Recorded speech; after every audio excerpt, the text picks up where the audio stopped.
À 14 ans à peine, elle est championne de France junior de tennis fauteuil. Ce jour-là, son père est venu assister à son entraînement. C'est ça qui fait plaisir, c'est de voir le sourire.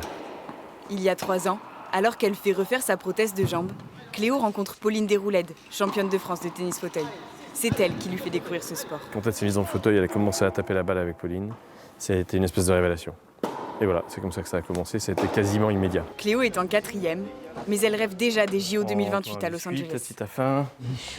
Elle s'entraîne 3 fois par semaine. Le tennis, ça me permet de m'évader un peu, de penser à autre chose, d'arrêter de penser à tout ce qui se passe dans la vie quotidienne, en dehors du tennis, quoi, et de penser qu'à ça. En 2015, sa mère, son frère et elle sont victimes d'un grave accident.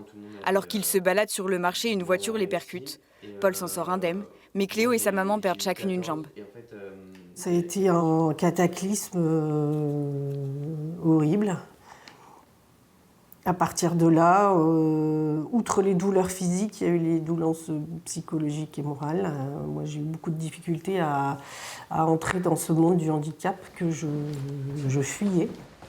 Près d'1 an après l'accident, Cléo reprend l'école et Delphine son travail à mi-temps, mais rien n'est plus pareil.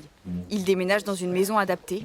Face à la difficulté, toute la famille se serre les coudes. C'était un sentiment bizarre, mais en fait, ça nous a plus ressoudés, plus qu'autre chose. Ce parcours de résilience, la famille le raconte dans un livre qui vient d'être publié. Ça, c'est le livre que nous avons écrit à 5, qui s'appelle Debout.